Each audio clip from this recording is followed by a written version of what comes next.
Hello everyone, I'm Marco Morelli for BCLocalNews.com. Welcome to the Tuesday edition of the BC Buzz. Here's what happened this week. Want the latest buzz in your community? Then go to BCLocalNews.com. Online, all the time. BC Buzz.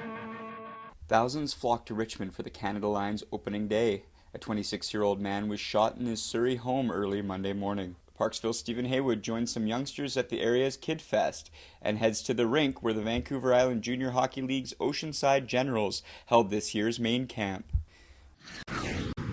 Thousands of people waited at Canada Line stations Monday afternoon to be among the first passengers to ride the region's newest rapid transit system. At the line's Honolulu station, a crush of people pushed inside the station as gates lifted following a speech and ribbon cutting by the city's mayor.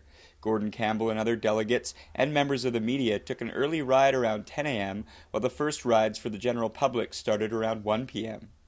Most who waited were extremely excited about the addition of the new route. How do you feel about today? Are you pretty excited to try out the new line? Yeah. Actually, Ruth and I did get a peek preview on Saturday. We came down and we were able to ride on Saturday. But certainly we're extremely excited today to be here and to celebrate with the folks in Richmond to open this line. Regular service began Tuesday morning. Trains run from Richmond Brig House to downtown Vancouver from 5:05 a.m. to 12:48 a.m. every 4 minutes during peak times. A 26-year-old man was shot in his Wally home early Monday morning in what police believe may have been a drug-related incident. At about 10:45, 3 men entered a home and shot the occupant near 135 Street and King George Highway. Surrey RCMP believe the assailants were known to the victim and that the shooting was targeted. They would not say whether the incident was gang-related. The victim was taken to hospital and is expected to survive. Police are looking for 2 white males and 1 man of ethnic descent. Parksville's annual KidFest is about fun and games for children and their families, brought to the community by longtime sponsor Quality Foods. We've been involved since the very beginning, probably about 25 years now. We've been building sandcastles. A lot of these sandcastle builders the parents are now have the kids in here now, so it's like generations that way. It's a lot of fun. It's a great venue. We live in probably the best part of the world, and not have a sandcastle competition, we probably had to have one for it. And the kids are the magic, so that's what we started. Everyone gets. Enjoy these highlights from this year's KidFest. For the Parksville Qualicum Beach News online, I'm Steve Haywood.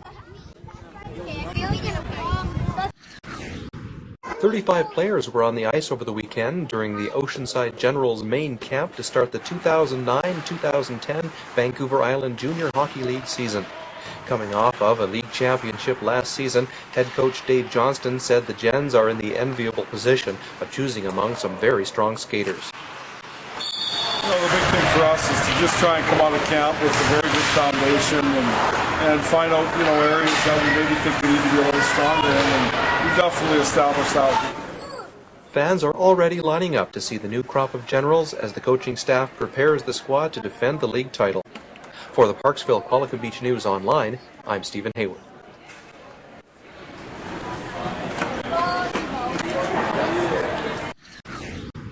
And that just about does it for this Tuesday's edition of the BC Buzz. Remember, for more on these headlines and others from around the province, you can come back and visit us at BCLocalNews.com. I'm Marco Morelli, and I'll see you next time.